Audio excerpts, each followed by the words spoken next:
तो दोस्तों 30 जनवरी सन 1947 को एक व्यक्ति दो औरतों की सहायता से प्रार्थना के लिए जा रहा था। बहुत से लोग उसका आदर अभिवादन करने के लिए एकत्रित थे। तभी उनमें से एक जल्लाद ने उसके पांव पकड़कर अपनी बंदूक निकाली और उस व्यक्ति के सीने पर 3 गोलियां बरसा दी। इस प्रकार उस दीपक को सदा के लिए बुझा दिया। वह दीपक थे महात्मा गांधी। जी हाँ दोस्तों, महात्मा गांधी जो हम भारतीयों के लिए एक दीपक थे, जो अहिंसा का हथियार लेके भारत की स्वतंत्रता के लिए लड़े थे। प्रभु यीशु भी इस दुनिया में एक दीपक बनकर आए थे। आज के सुसमाचार द्वारा हम में से हर एक को एक दीपक बनकर दूसरों को मार्गदर्शन करने की आज्ञा देते हैं। दीपक की विशेषता हम जानते हैं।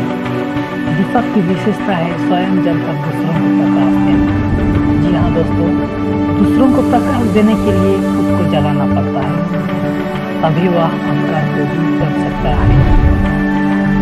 इसलिए हम दीपक को जलाकर टेबल या पलंग के नीचे नहीं बल्कि ऊंचे स्थानों पर रखते हैं, ताकि दूसरों को प्रकाश दे सके।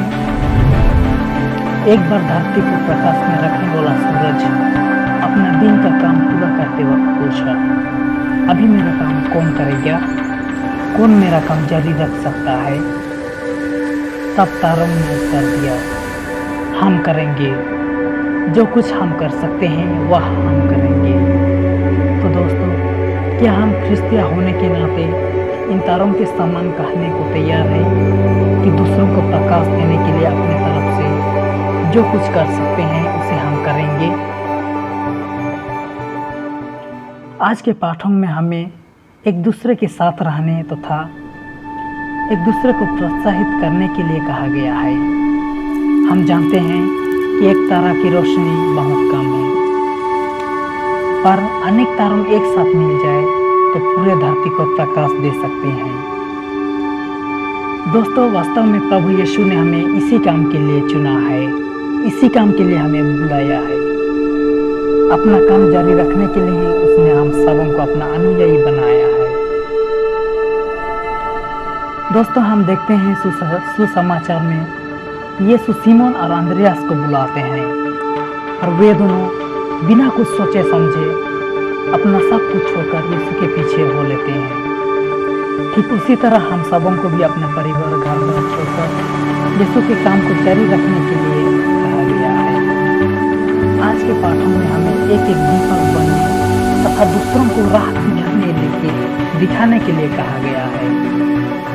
संत यूहन्ना अध्याय 9 पद संख्या 4 में देखते हैं, जिसने मुझे भेजा है हमें उसके काम दिन ही दिन में करना अवश्य है। वह रात आने वाली है जिसमें कोई काम नहीं कर सकता। जिसने मुझे भेजा है हमें उसके काम दिन ही दिन में करना। अवश्य मेरे दोस्तों, हमारा जीवन कब तक है? अवश्य हमारे जीवन में क्या समस्या आने वाला है, लेकिन परमेश्वर अपने कार्य करने के लिए हमें इस संसार में रखा है। वचन कहता है उसके कार्य को दिन ही दिन में करना। मतलब यह है कि जब कभी भी हमें अवसर मिलता है, जब हमारा शरीर बलवान है, जब हमारा शरीर में हिम्मत है, ताकत है, तब उस अच्छे समय में परमेश्वर के लिए काम करना है। आज भी हम एक प्रकार हमारे जीवन में देखें, इस कोरोना महामारी के समय में लोगों से मिल नहीं सकते हैं, उनसे बातचीत नहीं कर सकते हैं, उनके पास नहीं जा सकते हैं। हमारे ख्रिस्तीय भाई बहनें पवित्र निश्चय बलिदान में भाग नहीं ले सकते हैं। हमारे बीच जो अच्छे संबंध थे वह नहीं है। मतलब यह है, साफ है कि आज हम एक दूसरे से बिछड़े हुए हैं। लोग ईश्वर का वचन सुन नहीं सकते हैं, ईश्वर के वचन को सुनने के लिए तरसते हैं। इसलिए वचन में लिखा है वह रात आने वाली है। तो मेरे दोस्तों, ज़्यादातर हम देखते हैं कि ज़्यादा से ज़्यादा लोग निश्चय बलिदान में भाग नहीं ले सकते हैं, पर आज हम देखते हैं ईश्वर के वचन को कैसे हम दूसरों तक पहुंचा सकते हैं। और हम देखते हैं आज के दिनों में टीवी और विभिन्न चैनल के माध्यम से ईश्वर परमेश्वर के वचन को लोगों तक पहुंचाया जा रहा है। संत यूहन्ना अध्याय 6 पद संख्या 28 और 29 में देखते हैं, उन्होंने उनसे कहा, परमेश्वर के कार्य करने के लिए हम क्या कर सकते हैं? यीशु ने उन्हें उत्तर दिया, परमेश्वर का कार्य यह है कि तुम उस पर जिसे उसने भेजा है विश्वास करो। संत पौलुस कहते हैं, हे भाइयों, हम तुमसे विनती करते हैं कि जो तुम में परिश्रम करते हैं और प्रभु में तुम्हारे अगुवे हैं और तुम्हें शिक्षा देते हैं, उनका सम्मान करो और आपस में मेल मिलाप से रहो। जो नहीं समझता उसे समझाओ, जो डरपोक है उन्हें ढारस दो, निर्बलों को संभालो, साबों की और सहनशीलता दिखाओ। तो दोस्तों, जो नहीं समझते हैं उन्हें समझाना जगत की ज्योति का काम है। यीशु मसीह हमें जगत की ज्योति बनाया। एक समय में हम अंधकार में थे, यीशु मसीह इस जगत में एक दीपक बनकर आए और हमें अंधकार से छुड़ाया। आज हम देखते हैं बहुत से लोग आज भी अंधकार में दबे हुए हैं, अंधकार में अपने जीवन बिताते हैं। ऐसे समय में मेरे और आपका काम क्या है? ऐसे समय में हम क्या कर सकते हैं? हमारा कर्तव्य क्या है? ऐसे समय में मेरे और आपका काम है कि उन लोगों को इस अंधकार से निकालना। परमेश्वर ने हमें इस काम दिया है, इसलिए परमेश्वर ने कहा, जगत की ज्योति हो। संत मत्ती अध्याय 5 पद संख्या 14 में।